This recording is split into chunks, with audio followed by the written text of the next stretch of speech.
दोस्तों काफी सारे स्टूडेंट ऐसे हैं जो सब्सक्रिप्शन या अलग से पैसे देने एफर्ट नहीं कर सकते।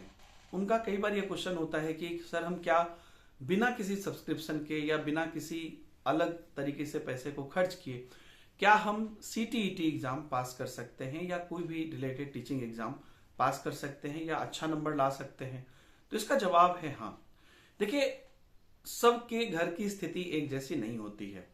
कुछ लोगों के लिए 2000 5000 रुपये या 10,000 20,000 रुपये मैटर नहीं करता है, लेकिन कुछ लोगों के लिए 100 रुपये 50 रुपये भी बहुत मैटर करता है। इसलिए ये बहुत जबरदस्त चीज है कि ऑप्शन या उपाय हर व्यक्ति के लिए होता है। दोस्तों, यह वीडियो वैसा नहीं है जिसमें मैं शुरुआत तो ऐसे करूं कि ये आप कैसे बिना पैसे के कर सकते हैं और लास्ट में मैं छोटा अपना कुछ बता दूं कि मेरा क्लास कर लो, ये कर लो, वो कर लो। ऐसा कुछ भी इस वीडियो में मैं नहीं बोलने वाला हूं। और दोस्तों, कई बार लोग सच्चाई इसलिए भी यूट्यूब पे नहीं बोलते हैं क्योंकि उनका खुद का बाजार बंद ना हो जाए। इस वीडियो में मैं उन सभी बच्चों को, उन सभी दोस्तों को जो कि एक भी पैसा एफर्ट नहीं कर सकते हैं और वो चाहते हैं सब्सक्रिप्शन बिना लिए, बिना ऐसे किसी अलगी काम को किए या बिना कहीं पे कुछ इन्वेस्ट किए तैयारी करना, मन है, जज्बा है, लेकिन आर्थिक रूप से कमजोर है, उनके लिए ये वीडियो है। दोस्तों, आप ये सोचिए कि पहले जब ये सब चीजें नहीं होती थी तो लोग कैसे पढ़ते थे। मुझे याद है कि पहले के जमाने में जब हम लोग छोटे छोटे थे तो बहुत लोग कोचिंग वोचिंग भी नहीं कर पाते थे और स्कूल्स वगैरह में भी अगर अच्छी पढ़ाई नहीं होती थी फिर भी लोग अच्छा करते थे। और अगर आप हमारे पुराने जनरेशन, हमारे पिताजी या दादाजी, उन लोगों की तरफ जाएंगे तो आप देखेंगे कि हर लोगों ने अपने जीवन में अपने स्तर से कुछ न कुछ सफलता जरूर हासिल की है। तो चलिए सीटेट की बात करते हैं। अगर आप सीटेट की तैयारी कर रहे हैं तो मूल रूप से क्या करना होता है उसमें, अगर गहराई से अगर आप देखेंगे तो सीटेट में जो सीटेट ने सिलेबस प्रिस्क्राइब किया है उसको आपको अच्छे से पढ़ना है और साथ ही साथ आपको वो जो एग्जाम सीटेट जिस प्रकार से लेते हैं उस एग्जाम की आपको प्रैक्टिस करनी है। यही मूल बात होती है। और अल्टीमेटली अगर आप देखिएगा, जो लोग बहुत पैसे खर्च करके किसी ऑफलाइन क्लास में, वहां तो बहुत पैसे लिए जाते हैं, 10,000 15,000 ऐसा कुछ, वहां भी जाते हैं तो अल्टीमेटली पढ़ना तो स्टूडेंट को खुद ही पड़ता है।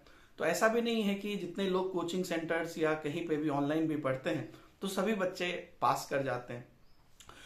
तो यहां पर सबसे ज्यादा जरूरी आपको यह है कि आप सभी लोग क्या करिए कि देखिए, सीटेट ने अपने वेबसाइट पर या कोई भी एग्जाम लीजिएगा वो अपने वेबसाइट पर अपना सिलेबस बहुत क्लियरली मेंशन करके रखता है और बस थोड़ा सा आपको जागरूक होने की जरूरत है। आपके पास मोबाइल है, आप उसका सिलेबस डाउनलोड कर सकते हैं और प्रिंट आउट भी कराने की जरूरत नहीं है। आप उस सिलेबस को अपने कॉपी में पूरी लिख लीजिए कि इसमें किस सब्जेक्ट में क्या क्या सिलेबस है और आपको क्या क्या पढ़ना है। और सबसे जबरदस्त बात सीटेट एग्जाम की ये होती है कि इसमें कोई भी ऐसा चीज नहीं है जो आप पढ़ के समझ नहीं सकते हैं। तो यहां पर दोस्तों दो पोर्शन में मैं इस वीडियो को रखूंगा। पहला पोर्शन आपकी पढ़ाई की, दूसरा एग्जाम से रिलेटेड क्वेश्चंस की तैयारी की। तो जब आपका पढ़ाई होगा, मतलब आपका कंसेप्ट क्लियर होगा, आप उस चीजों के बारे में जानेंगे, वो पहला फेज है। दूसरा फेज है जब आप एग्जाम हॉल में कैसे देते हैं एग्जाम, या वो जो क्वेश्चंस पूछे जाते हैं जिस तरह से, उसकी कैसे तैयारी करते हैं। तो अगर आप देखिएगा इस समय पर, तो आप अगर सिलेबस आपने एक एक करके मेंशन कर लिया तो अब यहां पर आप देखिए आपके पास फिर से दो रास्ते हैं उस चीजों को पढ़ने के लिए। पहला चीज कि अगर आप एक बुक ले सकते हैं, कोई अच्छी बुक आप ले सकते हैं जो आपके हिसाब से है या दोस्तों से पूछ के, तो अगर आप वो बुक ले सकते हैं तो पहला तो ऑप्शन वो है कि आप उस सिलेबस के हर एक चीज को उस बुक से अच्छे से पढ़ लीजिए, जो मुझे लगता है कि पुरातन काल से चली आ रही है। आज इतना ऑनलाइन पीडीएफ ये वो सब कुछ निकला, लेकिन पुस्तक हमेशा से हमारे साथ रही। इससे कई चीज होती है कि आप जब किताब से पढ़ते हैं तो आप पढ़ते तो हैं ही, लेकिन आपका कंसंट्रेशन भी बनता है, आपका एक फोकस पढ़ाई पर भी रहता है और एक डिसिप्लिन नेचर भी आता है। बड़े बुजुर्ग देखिएगा घर में अभी भी कोई ना कोई किताब या समाचार पत्र वो पढ़ते रहते हैं। तो अगर आप वो ले सकते हैं, कहीं पर 200-300 रुपये में किताब अच्छी आ जाती है, तो वो आप कर सकते हैं। अगर आप वो भी नहीं कर सकते हैं तो आप हर टॉपिक की, उस किताब की ऑनलाइन में आप देखिएगा, बहुत लगभग अच्छे अच्छे किताब की आपको पीडीएफ्स मिल जाती है। बहुत पीडीएफ्स आपको बिल्कुल फ्री में उपलब्ध रहती है अगर आप गूगल में सर्च करेंगे तो। तो आप किसी अच्छे किताब की, या तो सब्जेक्ट वाइज या तो पूरा पूरी उसके थ्योरी की, आप उसकी पीडीएफ से निकाल के बहुत आसानी से पढ़ सकते हैं। लेकिन यहां पर एक डिस्क्लेमर ये है कि अगर आप अपने से पढ़ाई कर रहे हैं और कहीं से बुक की पीडीएफ निकाल के पढ़ाई कर रहे हैं, तो ध्यान ये रखें कि आप अपने लिए खुद रिस्पॉन्सिबल हैं और खुद आपको एक एक चीज जिम्मेदारी के साथ पढ़ना है।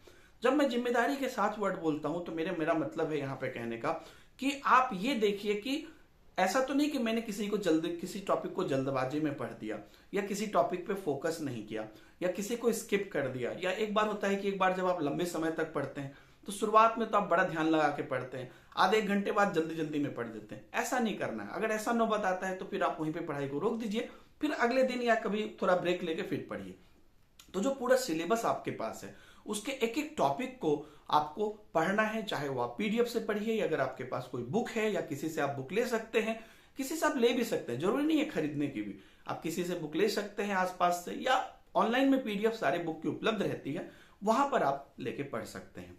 अब एक एक टॉपिक को आपने पढ़ लिया, उसमें क्या होगा कि जब आप टॉपिक पढ़ेंगे तो हर टॉपिक में या बहुत सारे ऐसे टॉपिक में कुछ ऐसा पोर्शन होगा जो आपको खुद से समझ में नहीं आएगा। तो आप जब पीडीएफ पढ़ते हैं तो उससे आप चाहे कोशिश पहले करिए कि आप खुद से 2 बार 3 बार समझिए। देखिए, ऐसे बच्चे मैं आपको लिटरली बता रहा हूं जो किसी टीचर के भरोसे या किसी ऑनलाइन के भरोसे या किसी कोई लोग उनको आके डायरेक्ट बता दे रहा है, उनसे ज्यादा नॉलेज या उनसे ज्यादा अच्छी पकड़ सब्जेक्ट पर उनकी बनती है जो पहले खुद से उस पर ट्राई करते हैं। अगर आपको उसके बाद भी होता है, मान लीजिए एक सब्जेक्ट में ऐसा 10 टॉपिक हुआ आपको, और हमेशा ध्यान रखिएगा हर चीज, जो भी चीज आपके साथ हो रही है उसको आप नोट करते चलिए कि मान लीजिए ये टॉपिक पढ़ रहे थे, उसमें ये डाउट है, तो उसको ऐसा चिन्हित करके रखिए कि आपको वो बाद में पता रहे।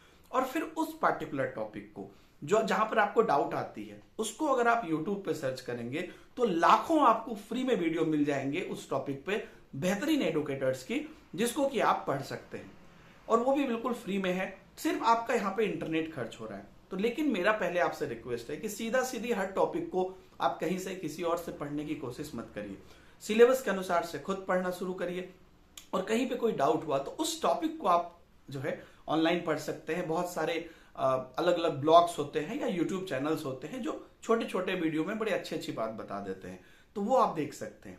अब ये तो हो गई पहले पोर्शन की बात। दूसरा पोर्शन, जब अब आप तैयारी मतलब एग्जाम का ओरिएंटेड देखते हैं, तो उसके लिए सबसे अच्छा जो मैंने पैटर्न देखा है सीटेट का, और अब इस समय पर 2023 या उसके बाद जो बच्चों के लिए होगा, वो ये है कि आप जो सीटेट ने पिछले 2 सालों में, जैसे कि अभी जो 2022 में और जो 2021 में जो सीटेट ने क्वेश्चंस पूछे हैं, क्योंकि अब आपके पास पूरे साल का सिर्फ एक प्रीवियस ईयर पेपर नहीं है, एक साल का आपके पास 20, 21, 22 प्रीवियस पेपर्स हैं।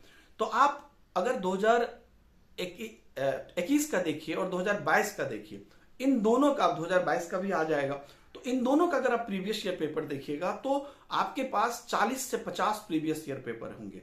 और मैं पूरी जिम्मेदारी के साथ आपको इस बात की गारंटी दे सकता हूं कि अगर आप वो प्रीवियस ईयर पेपर जो सीटेट की वेबसाइट पर ही आपको मिल जाएंगे, उसके लिए भी आपको कहीं कुछ खरीदने की जरूरत नहीं है, उन प्रीवियस ईयर पेपर को देखकर एक एक क्वेश्चन को बनाकर उसके आंसर से मैच करके अगर आप समझते जाते हैं और उसमें जहां पर डाउट होती है उसको अपने थ्योरी बुक से, कि जैसे कि मान लीजिए कोई क्वेश्चन बना रहे थे और ये क्वेश्चन हमसे नहीं बन रहा, क्योंकि जब आप क्वेश्चन बनाते हैं तो आपको रियलिटी का पता चलता है कि कैसे क्वेश्चन पूछे जाते हैं। उसको अगर आप थ्योरी बुक से मिला के कि भाई यहां पर डाउट है मुझे, और उसको देखते हैं कि यहां पर क्यों मेरा गलत हुआ, इस प्रोसेस को अगर आप कर लेते हैं तो आपका कोई भी सीटेट में 120 प्लस मार्क्स से मतलब रोक नहीं सकता है आपको। ये बहुत बड़ी सच्चाई है। बस अगर आप इन चीजों को फॉलो कर लेते हैं, आपको किसी और की जरूरत नहीं है। बस यही है कि खुद में डिटर्मिनेशन होनी चाहिए। कोई भी कोचिंग इंस्टीट्यूट या दूसरे लोग तब आते हैं जब आपका डिटर्मिनेशन या आपके पास समय की कमी है, उस केसेस में। लेकिन अगर आप इस चीज को फॉलो करते हैं बिना कुछ अलग से लिए, बिना कुछ किए, बस खुद का समय खुद को देकर और पूरे ईमानदारी के साथ देकर आप तैयारी कर सकते हैं। उम्मीद करता हूं ये वीडियो आप में से बहुत लोगों के लिए हेल्पफुल होगा। ऐसे लोगों को जरूर शेयर करिए जो आर्थिक रूप से कमजोर हैं या आगे बढ़ना चाहते हैं और उनके पास सुविधा नहीं है। Thank you very much.